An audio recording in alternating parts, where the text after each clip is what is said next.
I've been all over this world. I seen men die in ways I ain't even know was possible. Love you, brother. Be careful. I will.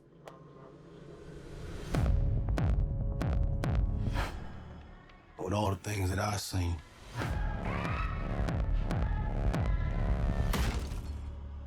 I ain't ever seen no demons,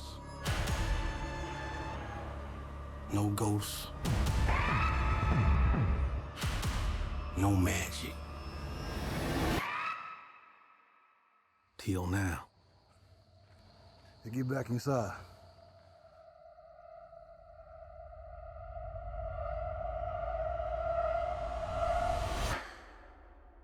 Let me in, man.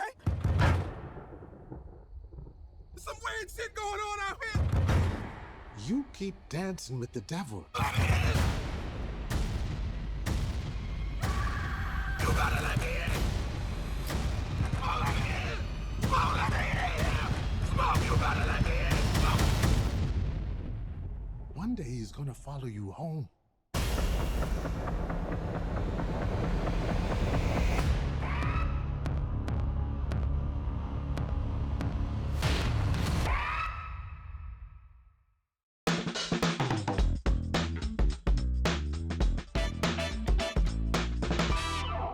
안녕하세요, 감독님. 이렇게 만나뵙게 돼서 너무 영광입니다. 시너스 굉장히 잘 봤고요. 감독님의 큰 팬으로서 저는 이제 막 영화 한 편을 연출한 감독이고 약간 이번 기회에는 배우는 학생의 느낌으로 시너스를 보고 궁금했던 그 질문들을 왕창 쏟아내는 어떤 시간으로 가지겠습니다. Oh no, I'm happy to happy to answer any questions you may have, and honored to be here talking to you. I love Korean cinema. Our film Black Panther shot in Busan, and we had a big premiere there, and I actually miss being there. So yeah, and congrats to you in your career, man. Like just finishing a feature film at such a young age is awesome. And I remember, when I finished my first feature film, Fruitvale Station, just how it felt. I felt like I was still learning. But looking back on it, anybody who's completed a feature film, you're in a small minority of filmmakers. You just achieved the thing that everybody's trying to do. With their short films, with their student films, their music videos, with their commercials. So you kind of gotta be at a certain level just to get to where you are now. So I think a master's talk is fitting. I wouldn't consider yourself a student. 네, 너무 감사합니다. 운이 정말 좋았던 케이스였던 것 같고요. 블랙팬서 촬영을 한국에서 했다고 말씀하셨는데 제가 또 옥자라는 봉준호 감독님 영화 연출팀을 했었을 때 거기에 있는 그 영화 스태프들이 많은 스태프분들이 블랙팬서 촬영을 했었었고 그때의 경험을 너무 즐겁게 추억하고 있었던 기억이 나네요. 그래서 그 블랙팬서라는 영화가 또 한국을 배경으로 조금 두었기 때문에 한국 관객에게도 특별히 조금 더 와닿았던 것 같습니다. 블랙팬서 영화도 뭐 지금은 시너스를 이야기하는 자리지만 블랙팬서도 굉장히 잘 봤다고 말씀드리고 싶습니다. 데뷔작 이제 오스카 그랜트의 어떤 하루를 언급하셔서 여쭤보고 싶은데 이제 오스카 그랜트의 어떤 하루는 이제 실화를 기반으로 한 영화잖아요. 그리고 크리드 같은 경우는 원작 영화가 있고 블랙팬서는 원작 코믹스가 있는 상황이었는데 반면 시너스는 감독님의 오리지널 이야기입니다. 그래서 시너스를 연출하셨을 때 접근하는 방식이나 뭐 마음가짐의 차이가 있었는지 여쭤봐도 될까요? Yeah, it's very different.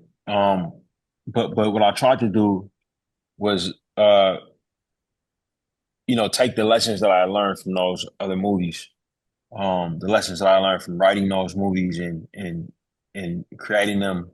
I used a lot of my same crew in those movies, and I've developed a process for kind of doing a lot of research, and in this case, the big thing I wanted to research was music and realizing like what type of movie that it was going to be. I knew it was going to be a 24-hour movie, similar to Fruitvale and all the films that inspired that movie. And I knew it would be a film taking place in the horror genre. So I watched a lot of horror movies to kind of, get inspiration and research, what worked for me, what didn't. Um, and from there, you know, it was really exciting because oftentimes when you're adapting uh, stories, whether it's a true story like Fruitvale, or I'm adapting comic books, or I'm reinterpreting a film that's set in the world of Rocky. There are certain guidelines and things that you can't deviate from, and that can be challenging, for an artist. So I was really excited here with this time to not have to inherit any particular um, story rules or audience preconceptions that they might have coming into it. That said, I am working with the vampire, which is a concept that has been done before in literature and in film and in television. So there is a level of familiarity the audience is bringing to the film, and the expectations and rules that the vampires, are known to have. Um, but so it was similar, but different at times, easier, and at other times more challenging. The biggest challenge, to be honest with you, is when it comes to selling the movie. You know what I mean? Like when it comes to advertising it and giving people a reason to want to see it. Because at this point, there's been a lot of discussion about, how many things are available for people out there in the world. So there is a safety that comes with, selling people something that's familiar. When it's something that they're not familiar with, it's a little bit more hesitation. At least from the marketing standpoint. So that was another thing that was quite challenging. But we've been really excited to roll the film out all over the world, and so excited for it to come to South Korea. 그 방금 그 영화를 이제 제작하셨을 때 큰 어려운 점이 뭐 영화를 소개하는 거, 판매하는 거, 마케팅 부분이라고 말씀하셨는데, 그래서 약간 개인적인 질문을 드리고 싶어요. 제가 인터뷰에서 듣기로는 감독님께서 아이디어가 생기면은 프로듀서인 아내분께 최초로 피칭을 한다고 들었는데, 시너스는 어떻게 처음으로 소개를 하시고 피칭을 하셨는지 여쭤봐도 될까요? Yeah, I did picture. So Zinzi Kugler is my producer, my wife, and she and I run Proximity Media with our partner Savak Ohanian. And she and I have been together a long time, and she's very used to me uh kind of testing ideas out with her before I get to work on something. I normally will pitch her the story, tell her the thing I'm imagining, and she's a great first responder, to my ideas. Because she knows me and my tastes, uh and she can usually kind of say, "Hey, I don't know about this," or "This is kind of cool," and yeah, I kind of pitched it to her while we were at home. Um, and it took a while for her to be into it. Like she was like, it's kind of good, and I had to hone it and get pretty, solid in terms of who the characters would be, and what the general story of it was. Because I got the idea, um, for the shape of the movie. I got the idea from a blues song called "Wang Dang Doodle," which is about someone singing about getting all their friends together and throwing a party in a in a building. You know, and and and I thought that was really cool to have, a group of kind of rowdy people getting together to throw a really cool party, and then having like a supernatural encounter at this party. And we talked about all of it, man. Like, should it be vampires? Should it be werewolves? Like all this was kind of discussed with me and her, before we eventually settled on, what the broad strokes of it would be. 어떻게 그러면은 그 웨어울프에서 뱀파이어로 늑대 인간에서 뱀파이어로 넘어가셨는지, 그 확정을 지으셨는지에 대해서도 여쭤볼 수 있을까요? I think vampires was what I initially was my initial idea, but I had, I explored all kinds of different mythologies, but I kept coming back to vampires. I think vampires are kind of like my favorite out of all of those options. Really because of this book, Salem's Lot. You know, that book was one that really stuck with me. It's probably the most scared I've ever been in reading a book, and um, it's by the author Stephen King, and I always wanted to do something like that. You know, I always wanted to make a movie that made me feel like Salem Lot did when I read it. You know, um, and so I think that was why vampires was kind of in my mind. And it just fit better than anything else when it came to the story. I love like supernatural horror. I love all of it. You know, like I like ghosts and werewolves and lagoon creatures and even zombies. I guess it's all. I love it all. You know, like so. But for this one, the vampire made the most sense. I think. 네, 전적으로 동의합니다. 그 뱀파이어가 아닌 게 상상하기가 힘들 정도로 이 뱀파이어 설정이 너무나도 영화의 이야기와 테마에 맞물려 있어서 정말 이보다도 더 완벽한 선택이 있었을까라는 생각이 들기는 하네요. Yeah, yeah, no, for sure. And all the things that I was trying to explore, you know, it just kept coming back to that being the right thing. Um the music business, um, capitalism, you know, prejudice, religion, you know, all of these things they all fit perfectly with the the concept of the vampire. 네, 동의합니다. 이제는 그 영화 내적인 질문을 조금 하고 싶은데요. 그 시너스의 주인공 세미 역할을 맡은 마일스 캐튼 배우님이 정말 큰 활약을 했잖아요. 그 목소리랑 기세도 굉장히 대단했다는 기억이 나는데 막상 그 찾아보니까 그 연기 경험은 처음이라고 하더라고요. 감독으로서 연기 경험이 없는 사람을 주인공으로 두는 것 자체가 되게 큰 리스크였을 수도 있는데 그 배우님이 어떤 점에 강력하게 끌렸는지 궁금합니다. Yeah, that's a great question. So he was a find by our casting director, Francine Maisler, who I worked with on Creed back in 2015. And she's an incredible casting director. Has cast a lot of masterpieces, you know. And most recently she did the casting for director Bong on Mickey 17. And you know, we did a worldwide search for this kid, you know, because we knew that the movie wouldn't really work if we didn't believe that this kid was innocent and impressionable, but also you have to believe that he could be seductive and charismatic, and he had to be a world class musician.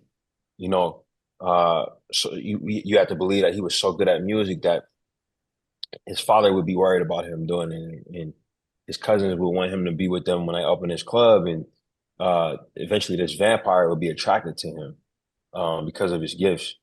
And finding somebody who could do that musically was one thing, but then finding somebody who could be in scenes with Michael B. Jordan, Delroy Lindo, Haley Steinfeld, um, Jack O'Connell, you know, that was going to be somebody who had to have some real skill as an actor. And we knew that it would be a discovery more likely than not. Because I don't know that I had seen that from anybody who was in the public consciousness, you know, who was the right age and all of that good stuff. So we found Miles, and he was a musician. You know, that's what he was. He was a touring musician who was, you know, really young and trying to finish high school. You know, while he was on tour with the artist Her, and it just, you know, we saw tapes from all over the world, and his was the best. And then we brought him back for a callback where he did some lines from the movie, and he was the best at that. And then we called him out to Los Angeles and had him do a chemistry read, both with Michael B. Jordan, but also with Ludwig Göransson, our composer and our executive producer. Ludwig wanted to see, you know, his musical abilities up close, you know. And Miles had to learn how to play the guitar for the movie. He didn't play the guitar. He's a pianist and a singer. But because he's kind of a musical prodigy, he was able to pick up the guitar faster than any person who wasn't a musician ever could. He learned in about 3 months.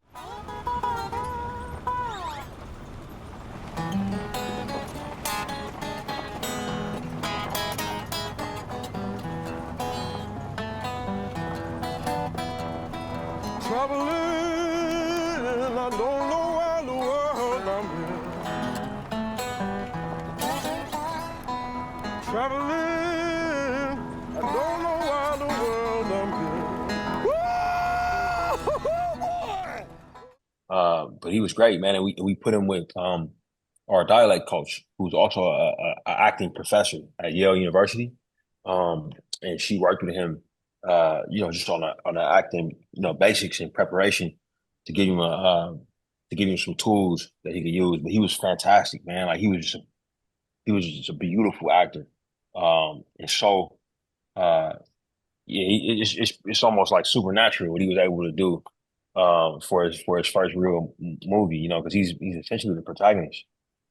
네, 정말 올해의 발견이 아닐 수가 없는 것 같아요. 그 샘이라는 인물이 월드 클래스 음악가, 월드 클래스 연기자라는 그 인상은 굉장히 강하게 받았었고, 사실 시너스는 그 샘이 배우, 마이클 배우한테 요구되는 것이 되게 감정적인 그 여정도 있지만은 액션 영화이기 때문에, 공포 영화이기 때문에 동성도 굉장히 복잡하다고 생각이 들었는데, 그 이렇게 연기 경험이, 세트장 경험이 부족한 이런 배우들에게 특별히 연출하는 방식, 디렉팅하는 방식이 있나요? Honestly, we had a few weeks of rehearsals, and for the rehearsals, I really just got to know the actors. They would come by my production office, and we would talk a little bit, about the script and about the scenes, and where the character was at, um and in terms of the music, I had Ludwig on set, and he had his whole staff there. He also had his wife Serena Johansson, who was our executive music producer for the film. And they would work with the musicians and handle like all the music stuff. You know what I mean? I had a choreographer named Akaman Hassani Jones, who I worked with for a long time. He would handle any movements associated with the movie. And then as far as the acting day to day, man, we kind of just threw Miles in there, like he had Beth McGuire, our dialect coach. But in terms of like blocking and where he was supposed to be and all that good stuff, man, he just kind of learned on the job, But he's a very gifted young man, and like I say, he's a professional touring musician. So there's a lot of crossover there, having to have stage presence, having to know blocking. When you're doing a concert, he did concerts, and he would do duets with her, in sold out stadiums, so he was very familiar with understanding camera and positioning just from that part of his job, you know, the pace and the culture and the etiquette of set, he was learning as he went, but he was in the movie so much that by the time we were done with week one, he was good to go. He was like an old vet. 이제 그 마이클 B 조던 배우님을 얘기 안 할 수가 없는데요. 이번에는 쌍둥이 연기를 하셨잖아요. 그 연기조차도 너무 일품이었다고 생각이 드는데, 처음에는 이제 두 쌍둥이를 모자색으로 구분을 하게 되지만 시간이 지날수록 그저 표정이나 자세나 분위기만으로도 두 인물을 명확히 구분할 수 있다는 게 저는 굉장히 놀랍더라고요. 그래서 이거는 어떤 준비 과정과 연출적인 마법을 부리신 건지 한번 궁금해서 여쭙겠습니다. Yeah. Like, I mean, it starts with Michael B. Just the acting work that he did. We did a lot of research on the human condition of identical twins and what that means. And I have a lot of identical twins in my life. I have aunts who are my mom's older sisters, who are identical twins. And one of them was my godmother. They've been in my life for forever. So and those of us who know them, we could tell them apart very quickly, even though they're completely physically identical. We could tell about how one holds their face. We could tell by the energy that they have, which one is which. And I hired twin consultants, two filmmaker buddies of mine, Noah and Logan Miller, who are identical twins, and they came on board with the film and did a lot of work, like writing out diaries and concepts for Michael to kind of absorb, to understand the mindset that comes with being born into that circumstance, the details and the intimacy of the relationship was something that we really honed in on, and how these characters would affect each other, and how the world sees them and how they see the world, right? And Michael was able to put a lot of his other things in his life to the side and just focus on, um, really rendering these performances with all of that in mind. He worked with Beth McGuire as well on the accent, and another thing they did was chakra work, which is basically like his physical performance. Like the twins, everything about them is different from a performance standpoint. They stand different. Um, they move different. They hold their faces different. But it's done in a way that's very subtle. And the goal for us was to keep it subtle, to keep it real, to structure the film in a way that kind of helps guide the audience. And that is where Ruth Carter comes into play, our costume designer, in terms of, it's a 1 day movie, so we seeing them in the same clothes all day. And we did a lot of storytelling through the things that they wear, through the props department. They have different props that they're associated with. For Smoke, he has the cigarette. And for Stack, he has the toothpick. For their weapons, Smoke has 2 handguns that become a part of his clothing. Like, they kind of dictate, the fact that he has these 2 guns made it so that his jacket had to be a little looser, because he has this double holster on at all times. Stack has 1 gun and a knife, so his clothes can be a little more fitted because his gun is in the back of his pants, and the knife is on his belt. And a part of that is, you get from the instance that Stack cares more about his appearance than Smoke does. You know what I mean? He looks more put together. Just by these qualities, and we kind of come up with the fact that he wouldn't want to carry 2 guns because he wouldn't want to look bulky. You know what I mean? And this idea that maybe he doesn't need it. He's less violent than his brother is because he's more talkative. And that concept of them always being together, you realize that one becomes good at one thing while the other becomes good at the other thing. And how, I designed the screenplay was for the audience to spend time with them individually, so that even more of their individual characteristics come out. And also using Sammy as kind of a guide. Like, he has different relationships with both twins. He kind of views them both differently. One twin he really likes and admires. The other one he's kind of scared of. Like, and that I thought would be just a great dynamic to have the audience get to learn about these guys, and putting a lot on the shoulders of Mike's performance. And I think he really delivered. 네, 전적으로 동의합니다. 그리고 말씀하신 대로 시나리오 단계에서 이게 얼마나 촘촘히 설계가 되어 있는지를 반증하는 것 같은데요. 시나리오 얘기로 좀 넘어가고 싶습니다.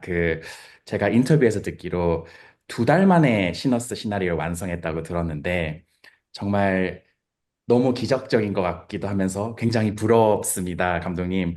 막힘없이 써졌던 뭐 그런 상황이었었나요? I mean, I think that the me writing it in 2 months is a little bit of an oversimplification, because I spent a lot of time researching it. I spent a lot of time thinking about it and developing the outline, and stress testing it with Zenzi, and listening to music, and so it took. I spent almost like a year just doing that.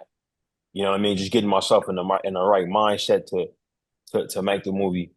And then once I had the outline done, then I was able to do it in 2 months. And in many ways, the movie is about my life.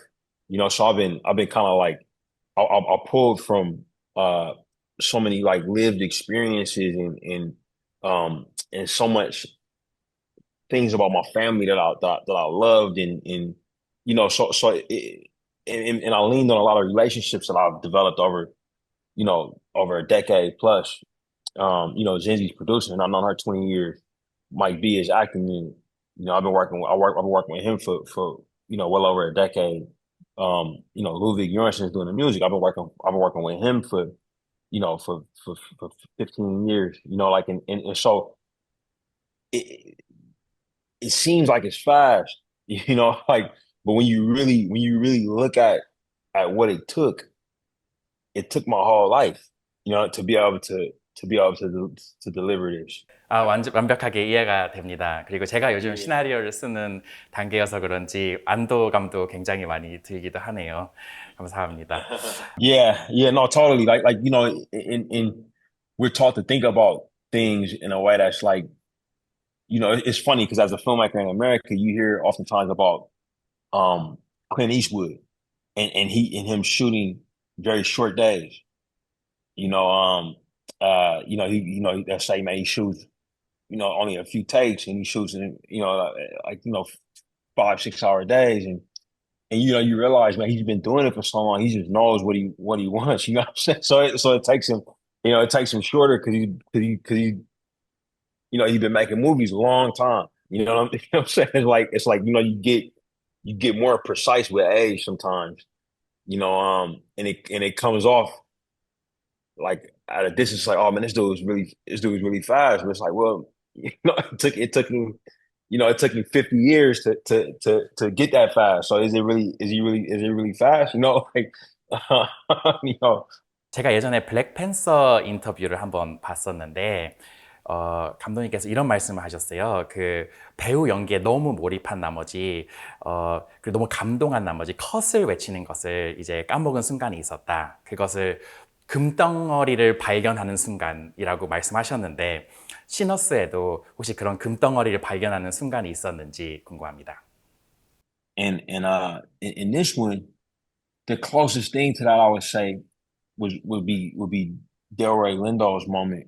He has a moment in a scene in a car. It's about close to the halfway point of the movie, and it's right after we met his character, and he improvises something where he improvises a song, and that was one of those moments. But so you had that moment, but this movie was definitely filled with moments like that. It was another moment, I would say, with Jamie Lawson, where she's doing her performance in the Juke joint. Where I remember watching her and the choreography and the extras all kind of moving in unison. And it was a day where we were down a few extras, so we actually put crew in. We dressed the crew and threw them in to how the Juke joint feel more occupied. And I remember a moment just having like just like full body chills, big giant goosebumps. From all of the things coming together, the imagery, Jamie's performance, the crowd, it just worked, and I thought that was really, really special. 소름 돋는다라고 말씀하셔서 제가 시너스를 볼 때 한 대여섯 번 소름이 돋았었던 것 같은데 가장 크게 이제 전율을 느꼈던 거는 아마 가장 유명하게 평가를 받고 있는 그 세미의 첫 공연 장면인 것 같습니다. 그래서 그거는 도대체 어떻게 준비를 하고 어떻게 촬영을 했고 컷을 외치고 이 테이크다라는 확신이 느꼈을 때 얼마나 기분이 좋으셨는지 한번 대리로라도 만족을 하기 위해서 설명을 듣고 싶습니다.